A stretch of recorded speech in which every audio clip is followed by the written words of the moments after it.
Hello বন্ধুরা, welcome to R K sports. আশা করি তোমরা সবাই সুস্থ ও ভালো আছো।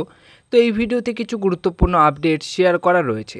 প্রথম যে আপডেটটা শেয়ার করব, গতকালের match north east United FC দলের এগেনস্টে মোহনবাগান দল খেলতে চলেছে। আর সেই ম্যাচের আগে আজকে প্রেস কনফারেন্সে কি বলল কোচ মলিনা, কি আপডেট দিল, সেই বিষয়গুলো নিয়ে আপডেট শেয়ার করি।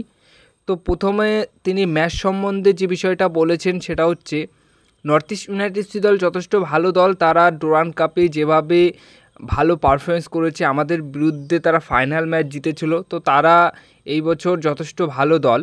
তো তাদের এগেনস্টে আমাদের ঘরের মাঠে ম্যাচ রয়েছে।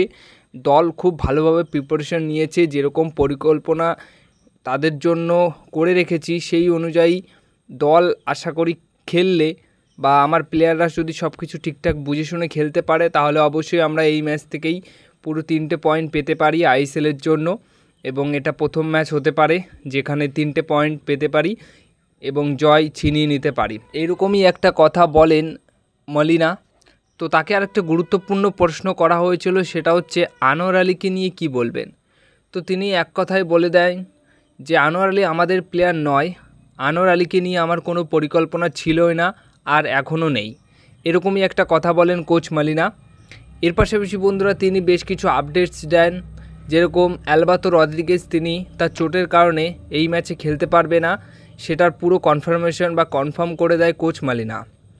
এছাড়া তিনি আরও বলেন বা আরও একটা আপডেট দেন যে জ্যামি ম্যাকলারেন প্র্যাকটিসে দুর্দান্ত প্র্যাকটিস করেছে, অনুশীলন করেছে এবং তিনি পুরোপুরি ফিট রয়েছে। তো সেই অনুযায়ী নর্থ ইস্ট ইউনাইটেড এফসি ম্যাচে খেলবে এবং প্রথম থেকে খেলানোর সম্ভাবনা মলিনার রয়েছে তাকে, সেটা নিয়েই কিন্তু আপডেট দিয়েছেন। তো এবার যে আপডেটটা শেয়ার করব সেটা অবশ্যই নুনো রেইসকে নিয়ে। তো নুনো রেইস তিনি কিন্তু ভারতে আসার জন্য রওনা দিয়ে দিয়েছেন।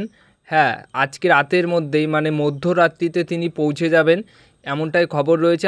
আর সেই মতো তিনি কিন্তু রওনা দিয়ে দিয়েছেন তার দেশ থেকে, সেটা তার ইনস্টাগ্রাম স্টোরি একটা পোস্ট করেছে, সেটা দেখলেই বোঝা যাচ্ছে বা সেই অনুযায়ী আপডেট রয়েছে।